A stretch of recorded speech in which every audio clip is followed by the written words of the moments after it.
দিনটা ছিল 1 মার্চ। অন্যান্য বারের থেকে এইবার একটু আলাদা।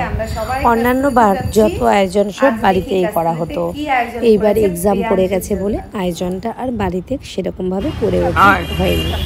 তো আমরা সবাই মিলে চলে গেলাম কাস্তুরিতে। কাস্তুরিতে আমার মা এবং আমার মামির মেয়ে সবাই সাথে করে যাওয়া হলো, এবং প্রিয়াংশুর বার্থডের এটা দ্বিতীয় পর্ব চলছে। চলো আমরা দেখে নিই কাস্তুরিতে কী আয়োজন করেছে আমাদের জন্য। এই সবাই মিলে ঢোকা হলো। এরপর ভেতরের জায়গাটা ভীষণই সুন্দর, বেশ দেখার মতো। ভেতরে আমরা পৌঁছালাম। পৌঁছে আমরা প্রিয়াংশুর জন্য সমস্ত আইটেম আগে থেকেই বিভিন্ন খাবারের আইটেমগুলো অর্ডার করাই ছিল। তো আমরা সেটা জানানোর পর বা আমরা সেটা ওদেরকে স্লিপ দেখানোর পর তারা বলল আমাদেরকে যে জাস্ট একটু ওয়েট করতে। দেন ওরা আমাদের রাতের ডিনারের যে আইটেমগুলো আমি প্রিয়াংশুর জন্য স্পেশালভাবে অর্ডার করেছিলাম সেগুলো দিচ্ছে। কিন্তু একটা কাণ্ড ঘটালো, এত বড় রেস্টুরেন্টে এরকম কাণ্ড আমি সত্যি এর আগে কখনো দেখিনি।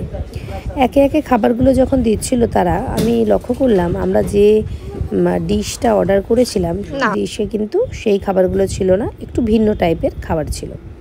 তো এটা আমি অর্ডারই করিনি, যেগুলো আমাদের দেওয়া হচ্ছিল।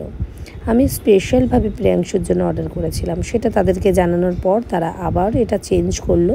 চেঞ্জ করে প্রায় 1 ঘন্টা টাইম নিল। 1 ঘন্টা ওয়েট করার পর তারপরে আবার এই স্পেশাল ডিশটা তারা দিল। তার আগে তারা একটা আশীর্বাদ করার জন্য একটা কুলো সাজালো, যেখানে আমার মামার মেয়ে, আমার মা, শম্ভুদা, আমি সবাই মিলে ওকে আশীর্বাদটা করলাম। প্রিয়াংশুর বাবা আসতে পারেনি, বিশেষ একটি কাজে আটকে গিয়েছিল, সেই কারণে আমরা একে একে আশীর্বাদ করে প্রিয়াংশুকে মিষ্টি খাওয়ালাম। এরপরে আমরা প্রিয়াংশুর জন্য সেই স্পেশাল ডিশটা তোমাদের সাথে শেয়ার করব, যেটা নাকি আমি অর্ডার করেছিলাম। এখানে বিভিন্ন রকমের খাবার দাবার ছিল, বাসন্তী পোলাও, রাইস, লুচি, মাটন, চিংড়ি মালাইকারি, পাবদা, ভেটকি, বিভিন্ন রকমের আইটেম ছিল। 5 রকমের ভাজা, দই, মিষ্টি, সমস্তটাই, চাটনি, পাঁপড়, সমস্তটাই ছিল। এই ডিশটা দেখে প্রিয়াংশু দেখেই পেট ভরে যায়, সে তো কোনোভাবেই খেতে পারেনি।